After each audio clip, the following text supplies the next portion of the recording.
Bonjour à toutes et à tous et bienvenue donc à ce nouveau webinaire.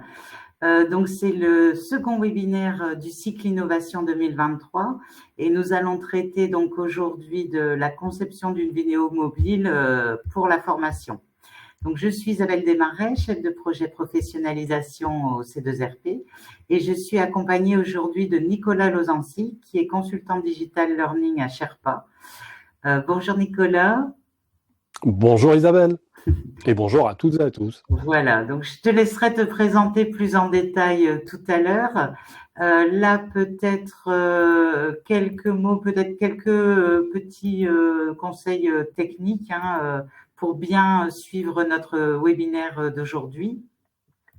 Donc, en bas de votre écran, donc vous avez un certain nombre de pictos, dont le picto affichage. Donc, pour changer votre affichage, avoir un écran plus important si vous souhaitez agrandir votre écran. Et donc, toujours en bas, donc, mais sur votre droite, donc vous avez l'onglet questions. Je vois que Yann l'a déjà utilisé. Bonjour à tous. Et donc, n'hésitez pas à nous poser vos questions tout au long du webinaire. Et puis, on y répondra donc au fur et à mesure avec Nicolas.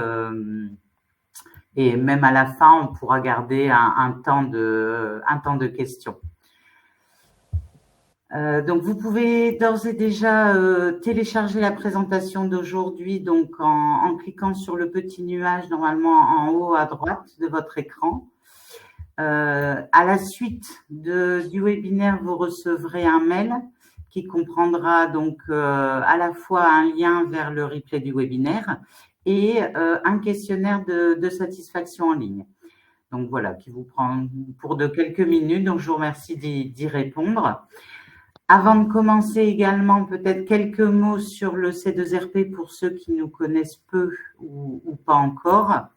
Donc, le C2RP, c'est le Carrefour Hauts-de-France. Nous sommes un groupement d'intérêt public et nous sommes financés, présidés alternativement par l'État et la région. Là, actuellement, nous sommes en présidence État. Nous sommes administrés donc avec les partenaires sociaux et membres du CREFOP, dont nous assurons le secrétariat technique et également donc du réseau des Carrefour-F. Comme vous le savez peut-être, il y a un Carrefour-F par région. Et donc le C2RP, c'est le Carrefour-F Hauts-de-France. Et au sein du Carrefour-F, donc c'est une association où donc nous réalisons un certain nombre d'actions et développons un certain nombre d'outils qui ensuite après sont relayés sur l'ensemble des régions. On a tous 4 grandes missions avec des disparités un peu régionales, mais sur les 4 grandes missions, donc nous avons tous une mission d'observation, où là nous mettrons ici pour notre CARIF, nous mettons à votre disposition un certain nombre d'outils où vous retrouvez des données emploi formation. Vous retrouvez l'ensemble de ces outils sur notre site. Et puis, nous apportons également une assistance technique aux instances régionales. Nous avons la mission de la collecte de l'offre de formation. C'est peut-être par cette mission que vous nous connaissez le mieux, puisque nous collectons toute l'offre de formation professionnelle, toute voie de formation confondue, donc y compris l'apprentissage. Et après, donc, nous consolidons l'ensemble des systèmes pour les faire remonter au national et la mettre à disposition de l'ensemble des financeurs. Et donc, après, vous retrouvez l'ensemble à la fois des formations et des sessions qui sont associées. Et puis, 2 dernières missions, une mission d'accompagnement, donc comme celle d'aujourd'hui, où nous réalisons donc des webinaires, et puis que vous retrouvez également sur notre site avec également un ensemble d'autres outils comme des podcasts, comme des dossiers de référence, comme des portraits de projet. Donc, vous avez toute la matière à votre disposition. Et côté information, là aussi sur notre site, vous retrouvez toute l'actualité de l'information, l'orientation, la formation. Et donc, que vous pouvez consulter. Et puis également, donc, vous avez accès maintenant au fond documentaire que vous pouvez consulter également. Alors, donc je ne vais pas être beaucoup plus longue. comme je vous le disais, donc nous sommes dans le cycle innovation de 2023, donc c'est notre deuxième rendez-vous, sachant que ce cycle innovation donc est composé de sept webinaires. Ce sera tous les mardis, hein, vous avez dû le voir. Nous avons commencé par la réalité virtuelle, aujourd'hui la vidéo mobile. On abordera le 7 novembre le storytelling, le 14 novembre la réalisation de podcasts et le 28 novembre, donc on sera là sur l'utilisation de l'intelligence artificielle en formation. Donc là, ces 5 premiers webinaires, on est sur les usages des outils numériques, et les 2 derniers, donc là, on abordera donc les nouveaux métiers de la formation. Donc la semaine prochaine, le 24 octobre, on aura un aperçu du métier de Learning Success Manager, qui commence vraiment à se répandre. Et le 21 novembre, on fera un point, toujours avec Nicolas, sur le formateur 2.0. Et maintenant, voilà, toutes les nouvelles missions sur l'animation de formation digitalisée. Donc aujourd'hui, comme nous allons donc vraiment découvrir peut-être pour certains ou aller un peu plus loin sur la conception d'une vidéo mobile, et voilà tous les usages que l'on peut mettre en place de manière simple. Et là, nous avons affaire à un expert qui va nous la présenter avec d'abord donc 3 grands axes: l'introduction donc à la vidéo mobile, les connaissances à développer, et on fera également donc le point sur tout ce qui est matériel et logiciel utilisé. Je vais te donner la parole, Nicolas. Et puis, voilà, n'hésitez pas donc à poser vos questions tout au long du webinaire, et puis donc on les posera à Nicolas au fur et à mesure. Voilà, Nicolas, je te laisse. Eh ben super, merci beaucoup Isabelle pour cette introduction, et merci à toutes et à tous d'être présents. Ah, il faut que ça y est, j'ai de la lumière qui change. Donc vous le voyez, j'ai une installation qui m'autorise un certain nombre de choses très sympas et qui peut s'avérer capricieux parce que je ne suis pas dans un vrai studio, ce qui fait que j'ai par moments des petits caprices en termes de réglage. Alors je vais rester d'un côté où c'est moins capricieux. Vous êtes invités à suivre ce premier webinaire consacré à la vidéo mobile. Je vais rentrer rapidement dans le vif du sujet parce qu'un webinaire c'est assez court, et j'ai la vilaine manie d'essayer de donner un maximum d'éléments pour que vous puissiez creuser ensuite un petit peu par vous-même à l'aide de tutoriels que vous pouvez trouver sur Internet, via les partages qui se font sur réseaux sociaux de la part de membres de différentes communautés, sur LinkedIn, sur Twitter. Donc je vais vite rentrer dans le vif du sujet pour évoquer une modalité. Alors, voilà, ça avance en même temps que moi. Et puis de temps en temps, pour vous laisser découvrir ce qu'il y a à l'écran, je vais gentiment disparaître, puis je réapparais ensuite d'une manière ou d'une autre. Et donc, simplement vous indiquer que on va évidemment se pencher sur l'intégration. Ça va faire quand même un certain nombre d'années que le smartphone est devenu le meilleur compagnon du vidéaste amateur, mais qui essaye de faire un peu comme un pro. Ça a commencé en particulier par, évidemment, les vidéastes, au sens strict du terme, les journalistes, puis nous, formateurs, avons emboîté le pas en profitant de ce que ces communautés-là avaient développé. Et donc, c'est devenu un peu le meilleur outil du formateur et de la formatrice. Simplement, pour vous lancer, parmi les objectifs, il faut essayer d'appréhender ce qui constitue l'écosystème de la vidéo mobile. Alors, je vais brandir ce que j'ai devant moi sur le bureau qui était posé là parce que je prépare un sac pour demain. Forcément, le smartphone, et forcément, par exemple, ici, un petit bout d'un microphone qui pourrait être un peu plus complet si je l'avais complètement équipé. Donc, il faut appréhender l'écosystème, ce technique et matériel, et puis, ce qu'il est bon d'appréhender, c'est évidemment le système, le dispositif applicatif, et surtout des choses que, je vais le dire tout de suite, parce que je le dis tout le temps, tout le monde connaît, mais simplement, on le connaît un peu à l'envers ou à moitié à l'endroit, si je peux me permettre de le dire comme ça. C'est tout ce qui constitue la grammaire de l'audiovisuel, c'est-à-dire les éléments techniques à connaître et le vocabulaire qu'on va utiliser pour être en mesure de travailler sereinement, seul ou à plusieurs, pour bien se comprendre.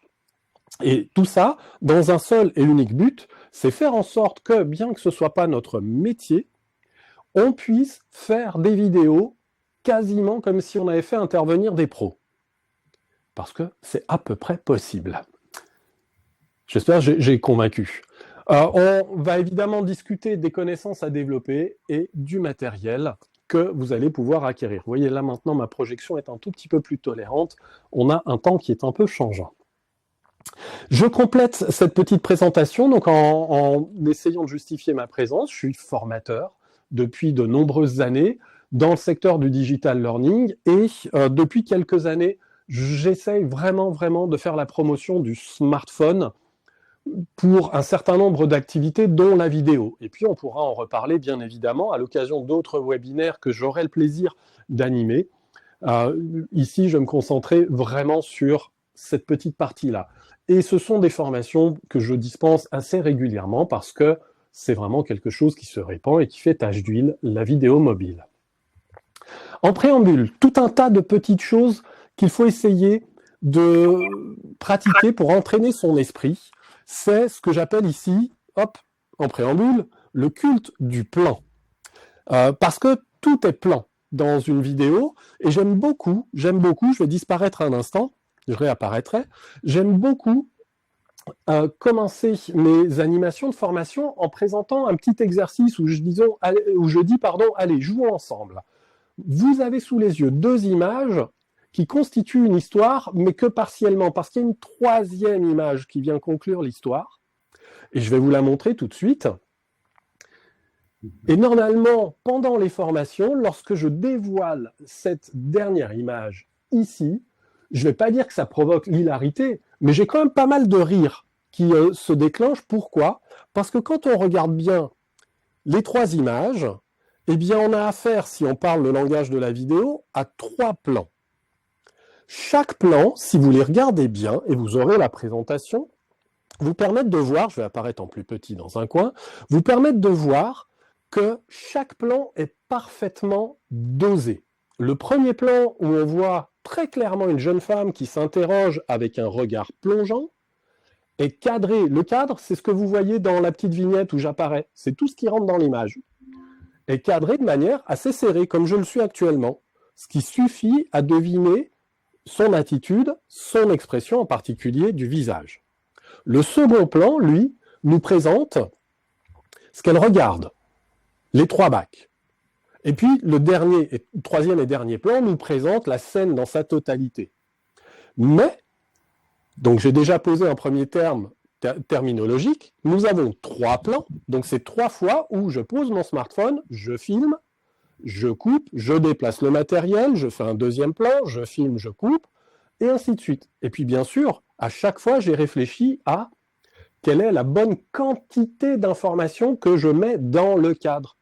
Est-ce que je fais comme l'image numéro 1, un plan qui est serré, dans l'image numéro 2, un plan qui est serré, et dans l'image numéro 3, un plan large. Je me suis posé les questions. Pourquoi ?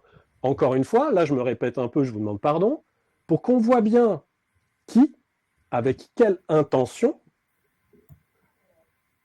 regarde quoi, parce qu'on voit bien qu'elle regarde et qu'elle se questionne. Et comment je sais qu'elle regarde ça ? Parce qu'on a utilisé une technique qui vise à faire ce que l'on appelle un raccord. Deuxième petit mot terminologique, qui permet, parce que son regard est plongeant, de faire une prise de vue sur les bacs plongeante, et on a fait, magie de la vidéo, un raccord de regard. Dans un contexte pédagogique, mon apprenant comprend très exactement ce que j'ai voulu transmettre par mes images, il reste concentré sur le sujet, il ne décroche pas, il reste donc attentif à mon propos. Et c'est qu'à la fin, dans cette petite histoire, que je peux dévoiler la totalité de l'histoire, avec la petite pirouette humoristique, qui déclenche donc une petite émotion, et on le sait, les émotions, c'est très bon pour l'ancrage, pour la mémorisation. J'aurais pu vous le faire sous cette autre forme, sous cette autre forme et la démonstration est tout aussi efficace, sauf que c'est pas une histoire. C'est pas une histoire, ce que vous voyez, c'est rien d'autre que le tableau d'un artiste nord-américain. Et là aussi, c'est une invitation à entraîner son regard pour réussir à décomposer une image et, le cas échéant, la reconstituer sous la forme d'une petite histoire, en 1, 2, 3 plans, voire plus de plans. Et quand on regarde donc ce tableau, on voit bien donc un artiste qui fait son autoportrait. Évidemment, pour parvenir à ses fins, il se regarde dans un miroir. Donc, j'ai isolé simplement deux zones de cette même image pour faire la même démonstration, celle de je peux progressivement amener une information, une seconde, qui vont retrouver leur place et leur contexte général ensuite. Et ça, pour un discours pédagogique, c'est pas trop malvenu, si je peux me permettre. J'espère que la démonstration est bonne. Et puis, en règle générale, pour convaincre tout le monde, je vais me mettre au milieu de l'image si j'y parviens, voilà. C'est pour convaincre tout le monde de la pertinence de la vidéo en formation, parce qu'on entend souvent, oui, la vidéo, c'est pas interactif. Alors, on peut la rendre interactive, mais, l'interactivité, là aussi, on se demande pour qui et pourquoi. Restons juste au stade de la vidéo, je ne vais pas déborder sur d'autres conversations. Vous retrouverez un lien cliquable ici, quand vous récupérez la présentation, qui mène vers un petit article universitaire qui a été proposé par l'université de Liège. J'espère que je ne dis pas de bêtises, et si j'en ai dit une, si ce n'est pas Liège, c'est Louvain. Dans tous les cas, ce sont nos amis en Belgique qui se sont penchés sur la question, qui ont intégré la vidéo mobile dans les pratiques pédagogiques des enseignants, et qui, pour tout simplement conceptualiser tout ça, nous ont livré cet article des 6 catégories d'usage de la vidéo en contexte pédagogique. Vous le lirez, il n'est pas très long et il est très instructif. Quelques connaissances à développer pour progresser rapidement en vidéo. Vous avez vu, j'ai posé des fondations au départ en commençant à utiliser une terminologie. J'ai parlé de plan, j'ai parlé de raccord, et à un moment donné, peut-être même sans dire le terme, en reprécisant comment on avait reconstitué le regard de cette jeune femme qui s'interrogeait en faisant une vue plongeante, c'est-à-dire une plongée, en ayant orienté notre caméra, en restituant donc la direction du regard. Eh bien, on a utilisé des techniques et j'ai commencé à utiliser du jargon qui permet, normalement, qui doit vous permettre de vous rendre compte que ce ne sont pas des mots inconnus. Un plan au cinéma, vous avez entendu l'expression. Un raccord, vous connaissez l'expression faux raccord. Le raccord, c'est juste le faux raccord qui n'est pas faux. Pardon pour cette simplification un petit peu ridicule, mais ce sont des termes que vous connaissez, et donc vous allez être en mesure, j'ai la voix qui va un peu s'érailler, j'anime depuis 9h ce matin, vous m'en voudrez pas, et vous allez donc progressivement réussir en fait à tout remettre dans l'ordre dans votre esprit dès que vous vous mettrez à pratiquer, pour que le mot, le terme employé corresponde à une pratique de tournage ou à une pratique de montage, pour que tout ceci devienne une gymnastique et que vous réussissiez vraiment à faire des vidéos dont vous soyez très satisfait. En règle générale, ça va vite.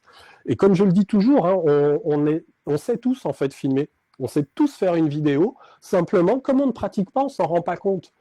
On a déjà un premier avantage qui joue en notre faveur, sauf celles et ceux qui n'ont jamais vu, jamais eu de télévision, qui n'ont jamais mis les pieds au cinéma. Tous les autres, on a été éduqués à l'image. On a été éduqués à l'image par le cinéma, par la télé, et c'est pour ça qu'on sait reconnaître une vidéo pro d'une vidéo amateur. C'est comme cela qu'on parvient...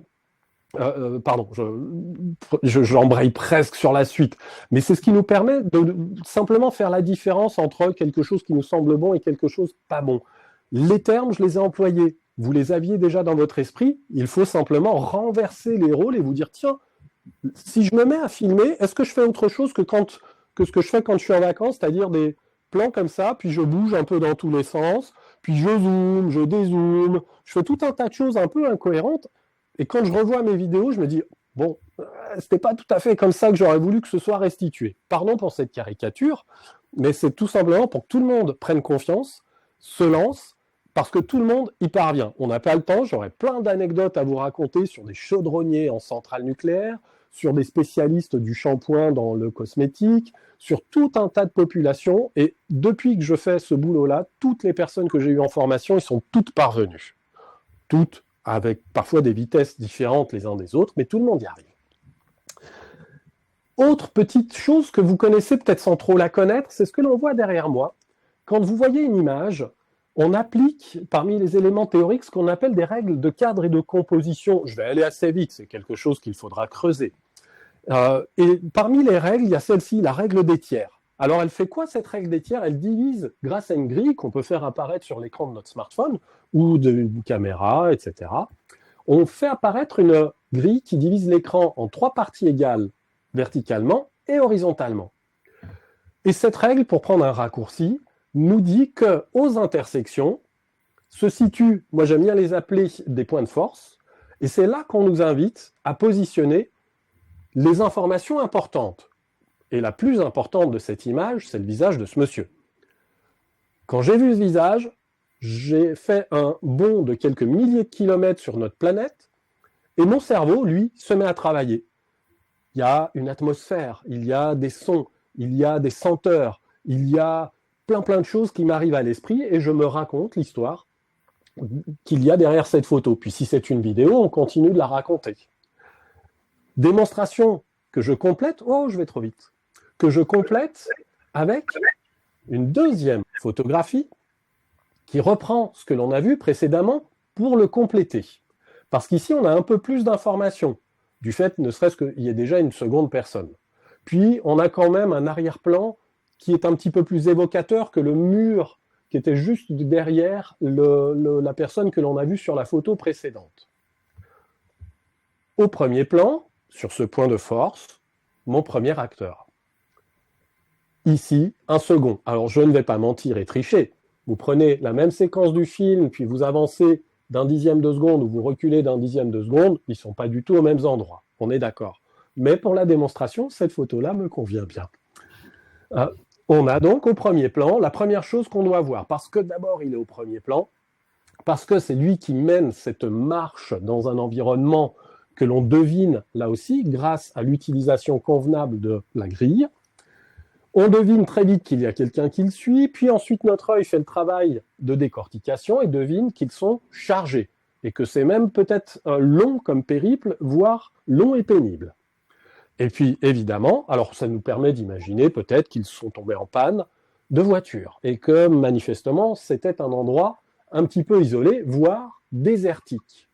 Et on insiste bien dans ce plan sur la dimension désertique puisque j'ai 2 tiers de sol et un petit tiers de ciel. Ça suffit, ce tiers de ciel, à comprendre qu'il fait ce jour-là beau, voire chaud, ce que souligne la présence du désert. Je pourrais avoir l'inverse. Si ça servait mon propos. C'est moi qui décide. On me demande souvent, oui, mais comment je sais si je fais un plan large, moyen, si je fais 2 tiers, 1 tiers ou 50-50? C'est vous qui décidez. Il faut que cela serve votre propos. Si je reviens aux images de ma jeune femme qui s'interroge, pour qu'on voit bien qu'elle s'interroge, il faut cadrer de près. Pour qu'on voit bien face à quoi elle s'interroge, il faut cadrer de suffisamment près l'objet de sa réflexion. Pour qu'on devine pourquoi elle s'interroge alors que ça semble évident, on fait un plan large qui nous permet de dévoiler toute la scène. Et on a construit une phrase grammaticalement juste ou moyennement juste, mais qui fonctionne avec un dosage d'informations pour une visée pédagogique. Et alors, je complète là définitivement avec les mêmes techniques, un premier plan avec ce monsieur, un second plan avec ce groupe. Un arrière-plan, 2 tiers de sol, parce qu'il y a beaucoup d'infos au sol, et un petit tiers de ciel qui suffit à deviner que c'est une journée passablement pas terrible. Et j'invite tout le monde, quand j'affiche cette photographie, à prendre le temps, quand vous filmez, de lever le nez, la tête, pas que le nez, et de vous dire où suis-je, qu'est-ce qui peut m'aider à faire en sorte que l'image que je vais capturer soit comprise comme je veux qu'elle le soit et qu'elle traduise le message que je veux faire passer. Et ce que vous voyez ici, Alors, c'est très préparé, hein, comme pose, évidemment. Mais ce que vous voyez, et qui existe strictement partout, c'est qu'il y a plein de choses dans un décor naturel qui constituent, je ne sais pas si quelqu'un peut le dire dans le chat, qui constituent quelque chose. Hein. Je pense aux lignes en train interrompues que vous voyez ne pas être ni verticales ni horizontales. Hein. Vous les voyez donc ici apparentes, elles séparent l'eau de l'herbe du ballast, le ballast et puis ensuite on voit les deux lignes de voie ferrée. Je ne sais pas si quelqu'un a le nom de ce que vous voyez là. Hein, ce sont, on va les appeler des lignes de fuite, tout simplement. Elles sont présentes, mon œil les voit dans le décor, et elles participent à quoi si je les exploite comme c'est ici exploité? Parce que quand vous les regardez chacune, elles atterrissent toutes sur le visage de l'homme qui est au premier plan. Et si en fait je regarde bien, c'est un entonnoir qui en fait aura attrapé mon œil et l'aura aspiré là où il faut que je commence à lire l'image statique ou dynamique. Si c'est une vidéo, c'est la même chose. Je commence par le début de l'histoire, que je complète ensuite. Et ensuite, quand mon œil aura vraiment fait le tour, il aura vu la petite fille là, qui est venue prendre une pause bizarre et qui regarde le photographe. Mais elle n'est pas actrice principale. Elle est là parce qu'elle était là. Vous voyez?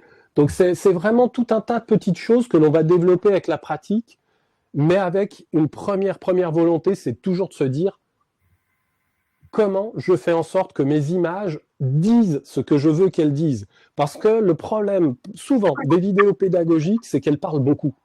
Et elles parlent pas trop, mais elles parlent alors que les images devraient commencer par parler.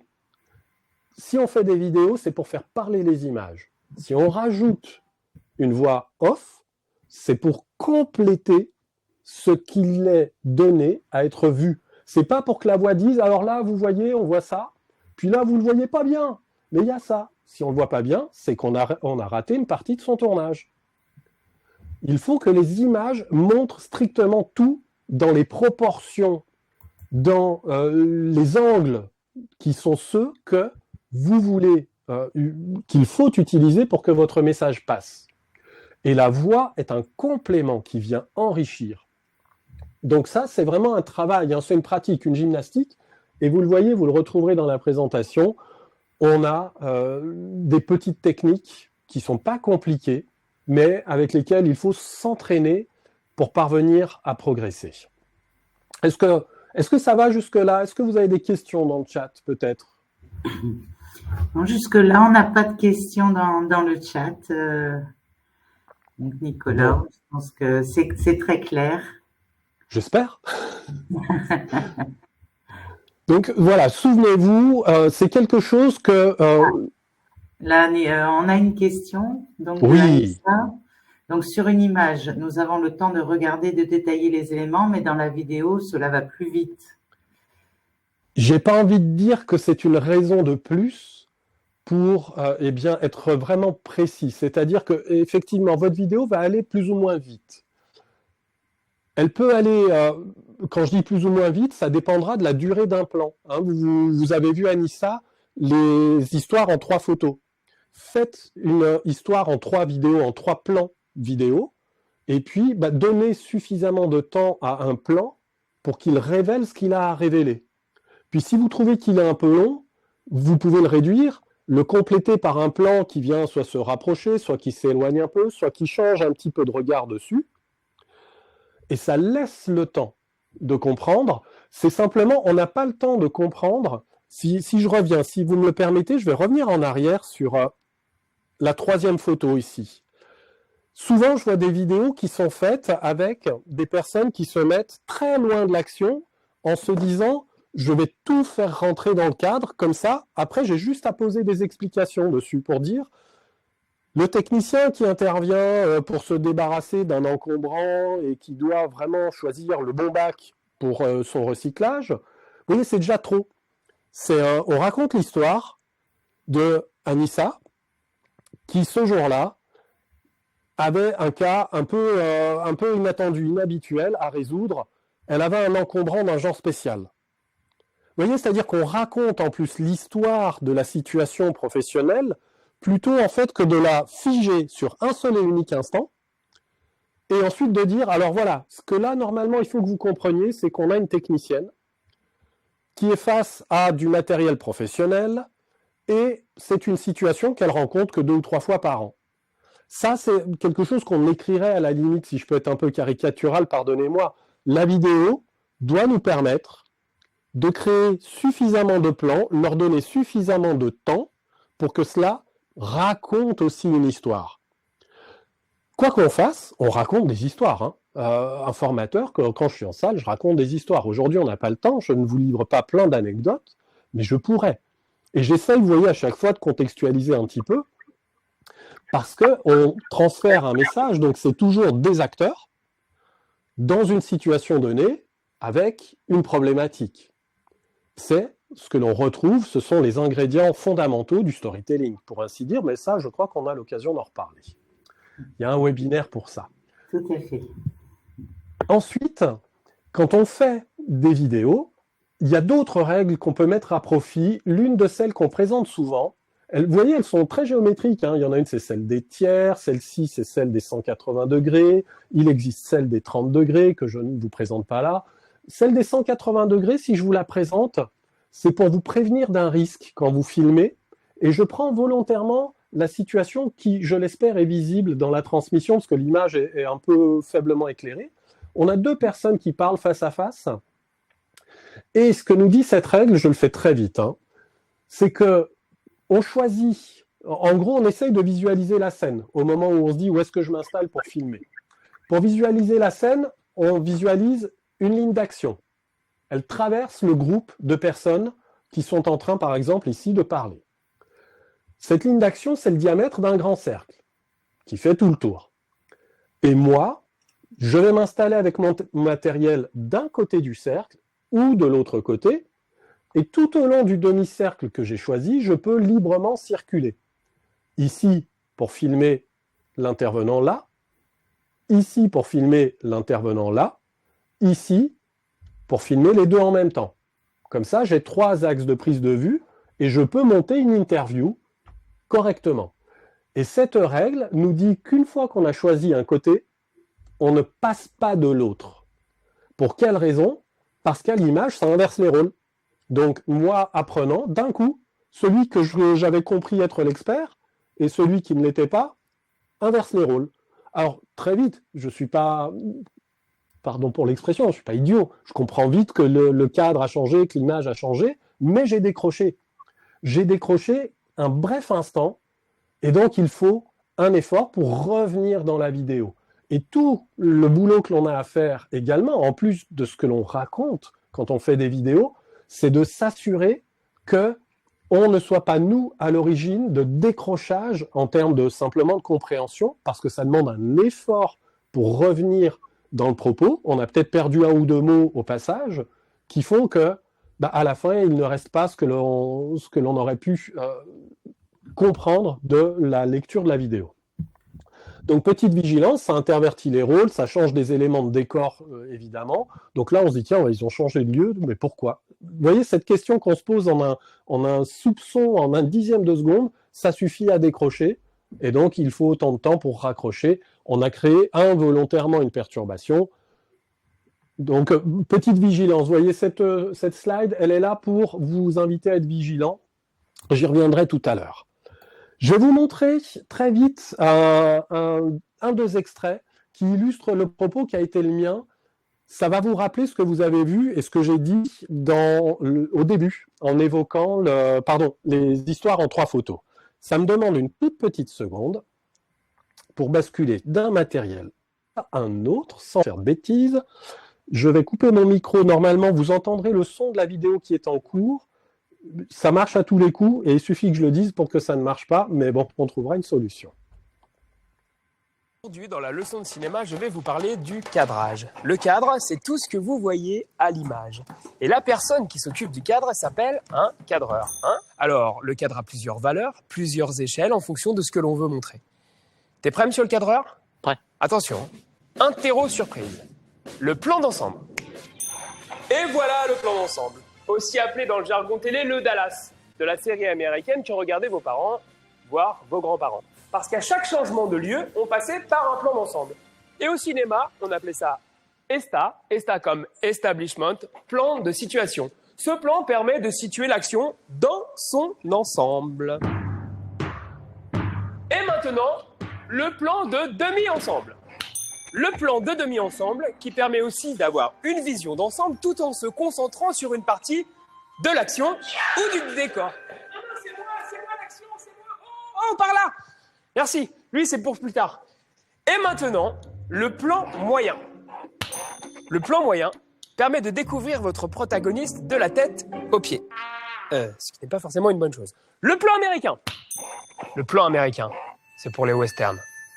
On cadre juste en dessous des colts. Pan. Le plan taille ou plan rapproché. Les expressions deviennent visibles. Et vas-y, zoom un coup. Le plan poitrine. Et après, on connaît la suite. Le gros plan. Et le très très gros plan. Ah, pas trop près, je t'ai dit. Mais t'as été bon quand même, hein. Alors, bien entendu, le cadrage ne se fait pas au hasard. Toutes ces valeurs de plan ont un but très précis pour renforcer le récit. Et c'est justement ça, mon rôle de metteur en scène. Vous voyez ? Et je vois que tu veux rentrer dans la confidence. Voilà, je l'interromps ici. Je vais l'interrompre ici parce qu'on a vu l'essentiel. Vous voyez, ça met en illustration ce que j'ai évoqué au tout départ. C'est-à-dire que vous avez ce que vous avez entendu nommer échelle ou valeur de plan, le fait d'avoir une famille de plans larges qui permettent de deviner le contexte, une famille de plans moyens, on devine s'il y a une personne, un groupe de personnes, l'attitude générale de ce groupe, éventuellement la tenue, on devine qu'ils portent des tenues apparemment techniques, il y a une intervention qui se prépare, et puis comme dans le plan large on a vu que c'était un poste électrique, on devine que ce sont des électriciens. Et puis ensuite, on va arriver sur des plans serrés. Alors celui que je vous montre là n'est pas le plus joli. Mais un plan serré, c'est pour montrer quoi ? Du geste métier, on montre la précision, on montre aussi le visage qui va indiquer l'effort que l'on consent à faire ce geste, la concentration. Quelqu'un qui parle, si c'est une interview, voilà, je vois souvent des interviews un peu comme ça. Alors, vous m'entendez bien, mais bon, quand on a un micro, ça va toujours, sauf que je suis perdu dans l'image. Il y a plein de choses qui peuvent se passer autour, qui peuvent attirer votre attention et vous distraire de mon propos. Beaucoup d'interviews en entreprise avec des kakémonos, avec des écrans allumés en plus, pour se dire, tiens, on va mettre de la déco. S'il faut mettre de la déco, c'est qu'il manque quelque chose dans le propos. Pardonnez-moi un peu cette façon un peu cavalière d'y aller. Mais quelqu'un qui parle, c'est quelqu'un à qui on donne toute la place pour faire en sorte qu'il soit entendu. Vous voyez, je me suis rapproché volontairement. Si je vous parle, il faut que vous puissiez évidemment m'entendre, mais voir tout ce qui fait la parole, c'est-à-dire un visage en mouvement. Et si je filme de trop loin, avec souvent trop de place au-dessus de la tête, on a réduit l'importance de la présence physique, on a donc réduit l'importance du propos. Ce que je dirais là, comme ça, n'a pas le même poids que si je le dis comme ça. Et bien sûr, là, je vous le mime, mais on le vérifie véritablement. Donc, c'est ça l'importance, à chaque fois, de se dire qu'est-ce que je veux montrer, qu'est-ce que je veux que l'on voit, qu'est-ce que je veux que l'on comprend. Et c'est ça qui détermine si c'est un plan large, moyen, serré. J'espère que c'est clair. Et puis, bien sûr, je vais tout de suite passer à un second. Comme ça, vous aurez en fait le lien complet avec ce que j'évoquais. Alors, je vais le mettre un peu en arrière, parce qu'il a été vu ce matin. On l'a vu tout à l'heure. Je voulais également un petit peu présenter avec la jeune femme qui s'interroge. Elle s'interroge face aux 3 bacs. Et on a bien fait en sorte que, parce qu'elle plongeait le regard sur le plan des 3 bacs, de filmer en plongée, pour restituer en fait l'orientation du regard. On a fait ce que l'on appelle un raccord. J'ai utilisé le terme 1-2 fois, ou celui de faux raccord. On s'assure que quand on prend un plan, et que quand on l'assemble avec celui qui suit, le propos reste compréhensible, reste cohérent. On fait un raccord. Alors parfois on le surjoue, parfois il est très naturel, mais c'est un raccord qui permet, là encore une fois, de garder en fluidité, de faire en sorte que l'apprenant ne décroche pas, pour pas se dire, mais comment on passe de l'intérieur à l'extérieur? Il s'est passé quoi? On a coupé le film, il me manque quelques secondes. Donc vous allez voir la démonstration. Pour l'exemple, ce que l'on a vu ce matin avec la jeune femme qui s'interroge, c'est ce qu'on appelle un raccord de regard. Vous allez le voir dans la vidéo aussi. Et sur les premières secondes, vous allez voir aussi à quel point c'est désagréable une caméra qui bouge.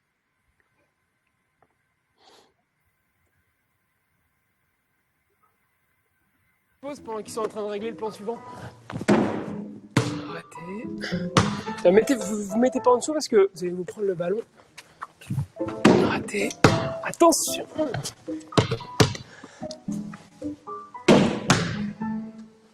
Raté.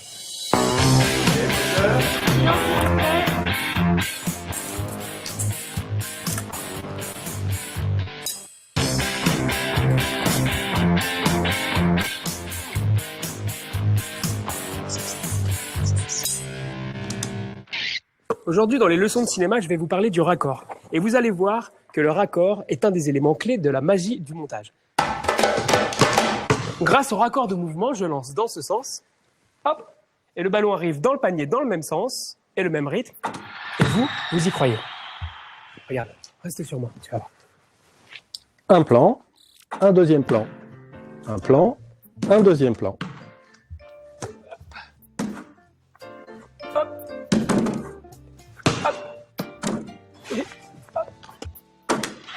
Allez, je vous explique.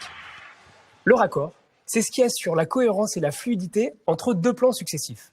On vient de voir le raccord de mouvement, mais il y en a d'autres. Vous voyez là, depuis que je vous parle, on passe sans cesse du plan large au plan serré. Et je suis sûr que vous vous êtes aperçu de rien.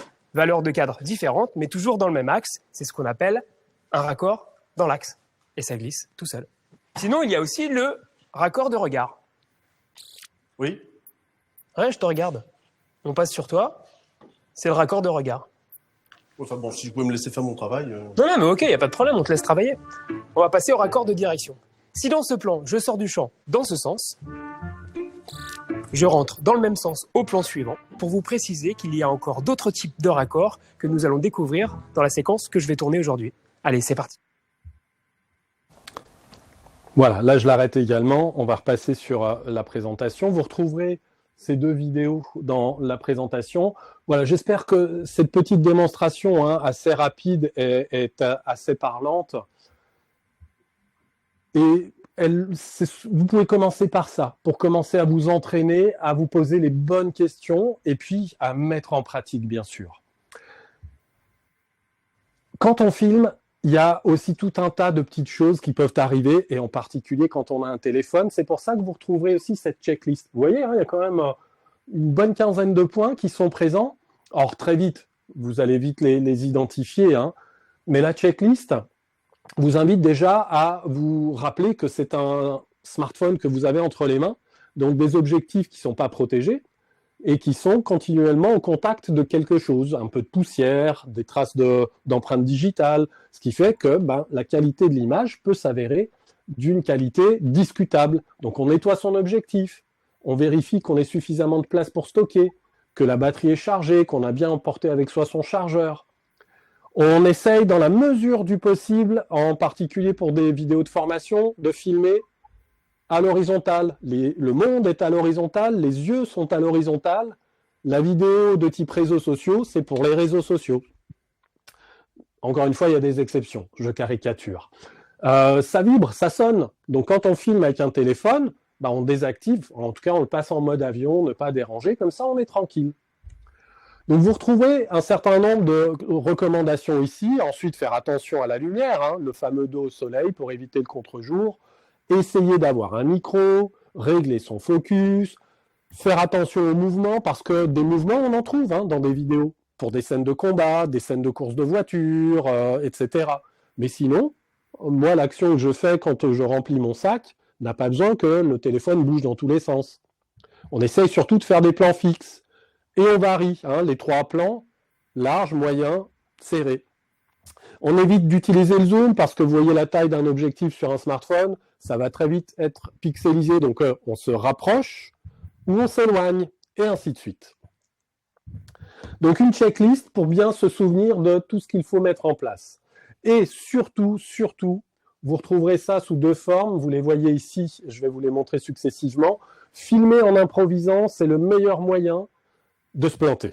Parce qu'on a en tête, là j'ai en tête une vidéo que je dois faire, mais dans 2 jours, je vais me poser la question, je vais me dire, mais enfin, zut, tu pensais à quoi l'autre jour ? Il est fondamental, comme tout ce que l'on fait quand on prépare un contenu pédagogique, d'écrire un plan de tournage pour de la vidéo, ce qu'on appellerait communément un storyboard. Et il n'y a pas de modèle. Il n'y a pas de modèle, c'est juste tout ce dont il faut que je me souvienne, tout ce que j'ai imaginé. J'ai imaginé d'être assis chez... Ah, j'ai encore une variation de lumière. Je suis assis chez moi à mon bureau. C'est pour ça que j'ai une colonne « où ». Je vais ensuite à l'extérieur, donc je note, si j'ai un plan, il faut que je sois à l'extérieur. Puis je m'imagine en fait en scène, donc il faut que la caméra soit face à moi et qu'elle me filme à la taille. Parce qu'il faut qu'on voit un peu l'expression qui est la mienne, de visage. Donc on fait un plan un peu serré. Et puis j'ai une colonne qui me permet de saisir une description de la scène. Puis j'aurais pu avoir une deuxième colonne à côté avec le texte qu'il faut que je dise, le dialogue. Puis pourquoi pas une troisième colonne avec voix off, ce que j'enregistre après coup. J'aurais pu avoir, il n'y en a pas dans cet extrait de document, une colonne avec la liste des accessoires. La liste de plans qu'il faut que j'aille filmer en plus de ce à quoi j'ai pensé. Je vais dire dans une vidéo qu'il faut impérativement penser à s'hydrater quand on parle face caméra, parce que les cordes vocales, ça sèche. Hydratation, je vais aller prendre un plan d'une bouteille d'eau et que je vais incruster sur la vidéo pour lui donner de la richesse visuelle et lui donner du rythme. Je note tout ce dont il faut que je me souvienne le jour du tournage, parce que ce n'est pas le jour du tournage que je me dis « Zut, qu'est-ce que j'avais imaginé, à quoi est-ce que j'avais pensé ?» Ça doit, en fait, on prend le plan de tournage et on déroule. Donc une ligne ici, dans un tableau, est égale à un plan. Plan numéro 1, plan numéro 2, et on enchaîne, et on coche. C'est fait, c'est fait, c'est fait, c'est fait. Comme ça, on a la garantie que ça s'est passé comme prévu, et en plus qu'on n'a justement rien oublié, qu'il n'y a pas eu d'incident. Faites-le autrement si vous préférez, vous pouvez faire des schémas. Ça, c'est ce qu'on appelle un plan au sol, c'est une vue de dessus. Il y a 2 personnages, un rouge, un bleu, qui sont assis autour d'une table. À un moment donné, le bleu va se lever, va aller s'asseoir sur la chaise qui est ici. On a bien noté les positions des caméras, on les numérote même, puis on peut se servir des marges pour rajouter des commentaires. Choisissez des moyens, les 2 que je présente ici sont d'ailleurs complémentaires, choisissez tous les moyens qui vous sont utiles pour vous, comme en équipe, pour faciliter la préparation du tournage. Et puis, quand vous allez vous lancer, un peu de matériel. Alors, vous retrouverez des photos qui vous présentent le matériel que j'utilise moi, formateur, et qui, en fait, dont on hérite un peu de la part des streamers, des youtubeurs, mais qui a aussi été adopté par les pros. Parce qu'ici, vous le voyez très, très, très faiblement là, on est au siège de la BBC en Grande-Bretagne, et on a des reporters qui sont en train de se former avec du matériel. Ici, je pourrais vous sortir, j'ai à peu près l'équivalent de ce qu'ils ont. Le grand avantage qu'on en retire, c'est qu'on peut s'équiper à un très bon prix. Vous retrouverez des références de matériel que j'ai pu tester, que j'utilise, comme des petits trépieds ou des grands trépieds. Ce petit, vous le voyez, en plus, a la particularité d'avoir des pieds articulés. C'est pratique quand on est tout seul, parce qu'on peut l'accrocher à une branche d'arbre. J'ai eu un jour un formateur en élagage, il était ravi de découvrir que ça existait. Des microphones. Alors, il y a plusieurs familles, je ne vous les détaille pas, vous connaissez, les micro-cravates, ça c'est l'émetteur et le récepteur du micro-cravate, j'en ai un à mon cou aujourd'hui. Le budget, alors c'est volontairement que je vous le présente comme ça, ce petit micro-cravate filaire qui est bien pratique, qui marche bien, c'est même pas 20 €. Celui-ci, en revanche, on est sur du sans fil, c'est une très bonne marque, on est à 170-180 € pour du sans fil. Et là, on est sur la même marque avec un micro, celui que j'ai montré un peu tout à l'heure. On est là encore au-delà de 200 €. Maintenant, on trouve par exemple cette marque qui propose donc dans une gamme un peu inférieure des correspondances. Ça permet de faire tomber le budget. Vous voyez, j'essaye à chaque fois de donner 2 versions. Sur les trépieds, celui-ci ne fait même pas 20 €. Donc pour moins de 40 euros, vous avez l'essentiel, c'est-à-dire de quoi poser votre smartphone et de quoi prendre le son convenablement. Et puis, bon, après, il y a d'autres équipements complémentaires. Ça, c'est vraiment pour votre veille matérielle.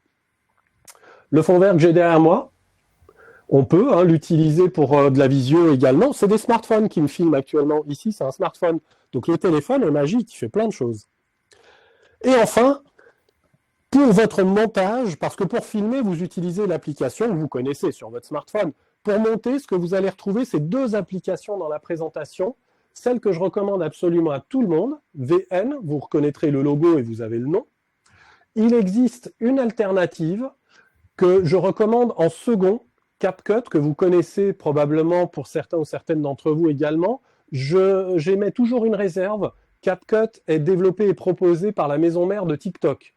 Donc quand je forme des formateurs sur une centrale nucléaire, ça c'est absolument banni. On est suspicieux. Donc, et ce sont des applications gratuites. Pour répondre à Sonia dans le chat, les 2 sont complètement gratuites. Voilà, Anissa avait une autre question. Pour un travail à vidéo avec les étudiants, peuvent-ils juste monter une vidéo pédagogique avec leur téléphone? Bien sûr, absolument, Anissa. Je donne quelques cours à l'université à Lyon 2. J'ai un TD sur la vidéo. Mes étudiants ont tous des projets vidéo à rendre dans le cadre des études. J'ai vu des enfants sur les réseaux sociaux au collège avec leur professeur d'espagnol se filmer, faire ce que je fais là, faire la météo. Donc c'est rigolo, ils s'amusent, ils font de la vidéo, ils font la météo, mais en espagnol. Donc ils peuvent complètement, et les applications que je vous ai indiquées, VN comme CapCut, font très bien le job. La preuve, tout de suite. Je vais me mettre dans un coin. Je vais lancer VN. Je vais vous faire en 30 secondes l'incrustation sur fond vert. Je crée un projet et je veux que Nicolas soit à Tahiti. Donc je me suis filmé sur fond vert. Alors je vais d'abord aller prendre le fond. Je prends Tahiti. Et me voilà dans mon application.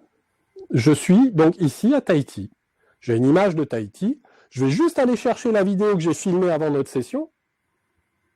Donc vous voyez, je fais des tapes, il ne faut pas avoir peur. C'est une application. Donc ça ne fait pas peur comme un logiciel. Je prends ma vidéo. Je viens de l'incruster. Alors je vais l'agrandir. Hop. Et on fait tout au doigt, bien sûr. C'est magique. Je m'incruste. Je vais aller au bas de l'écran, là, faire défiler les boutons. Alors, il y en a un, on ne peut pas trop le deviner. C'est le nom technique que ça porte, c'est chroma, parce que ça s'appelle comme ça. Le fond vert, c'est du chroma. Alors, je vais faire chroma. J'ai une petite pipette qui est apparue. Hop, je la déplace sur le fond vert, ça supprime le fond vert. Si ce n'est pas assez précis, j'ai des curseurs pour corriger le tir. Hop, hop, hop. Et voici. Et voilà. Et voilà donc ma vidéo sur fond vert en 30 secondes. Bon, après, je ne l'ai pas rallongé, etc. La démonstration est rapide. VN, cette appli que vous voyez, vous permet d'avoir une interface qui est en plus complètement tactile. Je zoome, je dézoome ma vidéo. Je la pose où je veux. Je peux ajouter, vous voyez qu'il y a, pardon, je fais des bêtises sur mon écran. Il y a 4 pistes, on appelle ça des pistes de montage. Donc la principale, celle sur laquelle ensuite se superposent les autres éléments comme ici. Au-dessus, on peut rajouter du texte et au-dessus, on peut rajouter du son.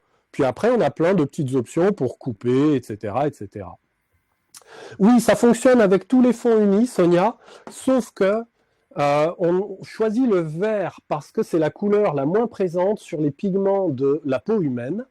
Et si je vous montrais donc le revers de mon fond ici, il n'est pas donc vert, de l'autre côté, il est bleu.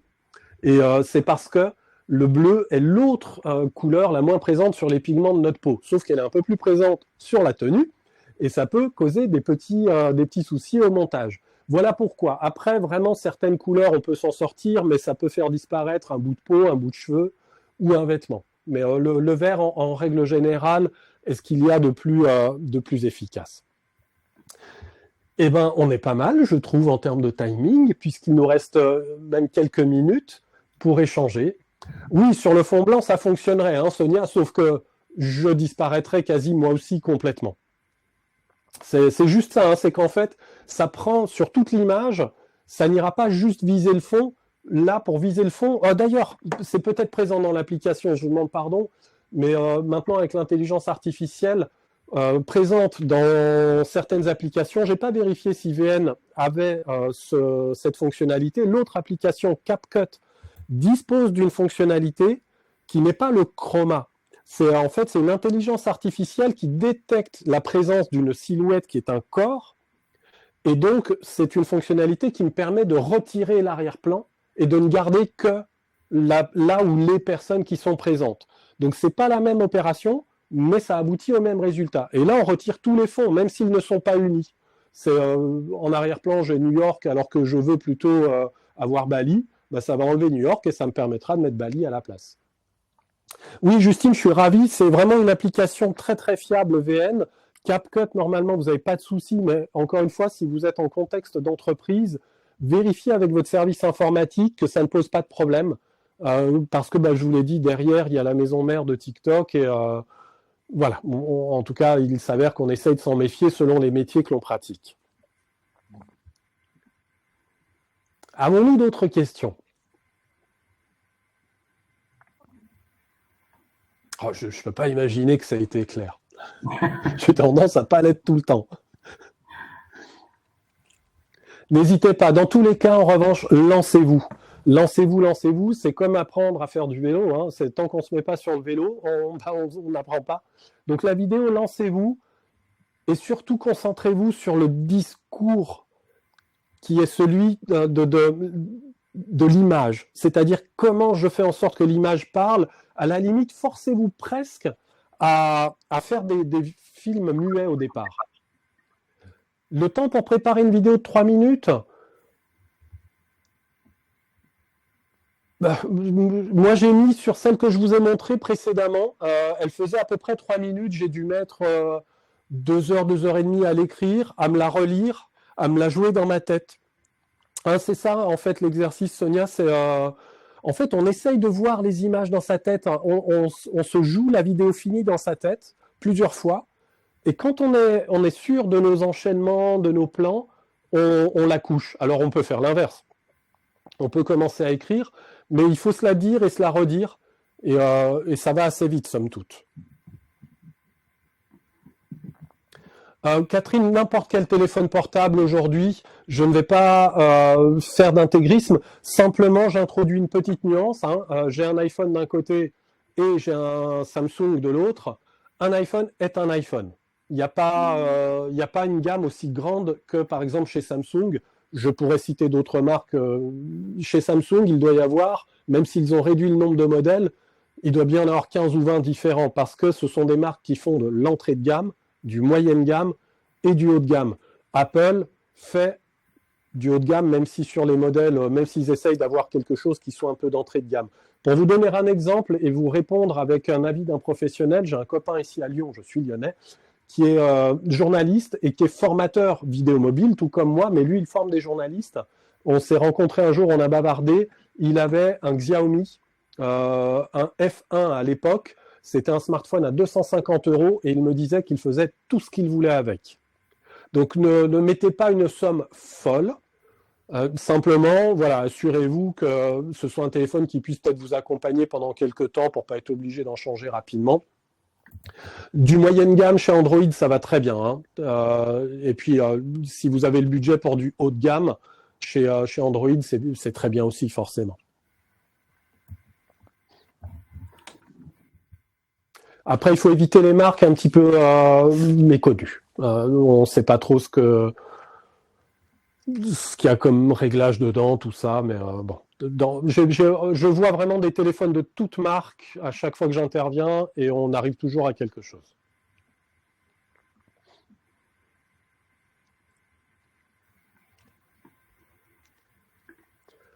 Ben merci à vous.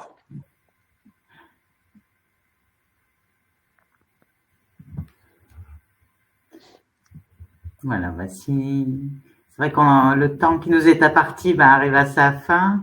Je vais peut-être conclure sur ce webinaire. Je vais revenir peut-être sur la présentation pour aller à la fin.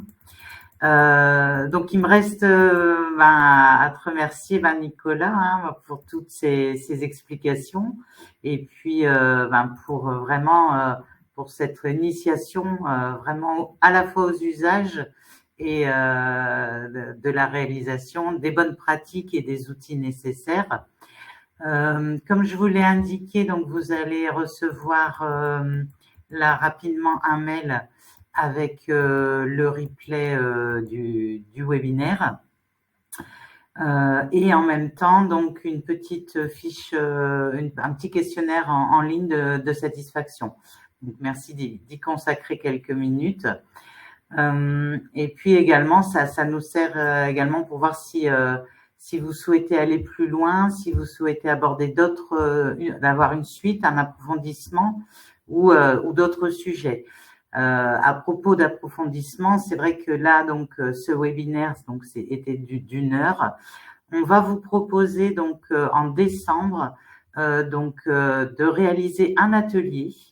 Donc d'une demi-journée justement également sur la réalisation d'une vidéo mobile. Parce que là, c'est vrai qu'on a toutes les informations, mais donc en ligne. Là, concrètement, à cet atelier, on pourra vraiment manipuler l'ensemble des outils et puis s'essayer à la réalisation d'une vidéo.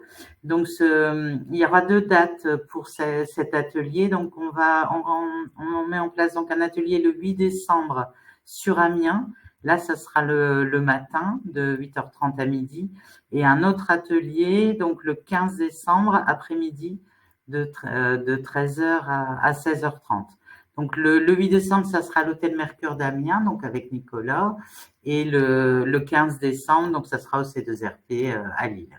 Voilà, donc pour l'instant, les 2 sessions ne sont pas encore en ligne, ils vont y être d'ici la fin de semaine et donc vous pourrez vous y inscrire. Sinon, peut-être, je vais vous remettre le lien avec l'ensemble des webinaires donc du cycle innovation. Donc vous pouvez encore vous y inscrire. L'atelier, ça sera en présentiel, hein, c'est une demi-journée d'atelier. Donc soit sur Lille, et puis donc c'est Nicolas qui nous fera cet atelier, que ce soit donc à Amiens ou sur Lille.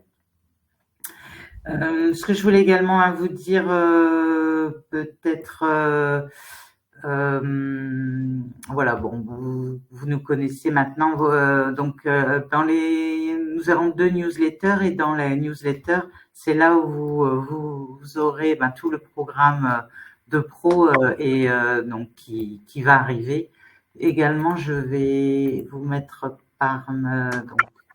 dans le chat le lien direct pour aller découvrir l'ensemble de notre programmation, puisque nous avons des sessions plus donc en direct des organismes de formation, d'autres plus pour l'ensemble des professionnels. Là, nous allons avoir donc très prochainement un certain nombre de webinaires, notamment le 26 octobre sur Calliope, donc répondre aux critères handicap et intégrer la démarche de progrès. Nous avons une conférence débat le 10 novembre sur le renouveau de l'engagement en formation et les nouvelles formes d'attractivité de l'offre. Voilà, donc nous avons également un cycle métier. Et puis nous terminerons l'année par un forum de l'innovation en formation et en orientation. Qui s'appelle Résonance, où nous aurons 2 points d'orgue, la première journée le 1er décembre, la dernière le 19. Mais vous aurez toutes ces informations dans le C2 Actu, dans les prochains C2 Actu qui vont paraître. En tout cas, je vous remets un grand merci pour votre attention. Merci encore, Nicolas.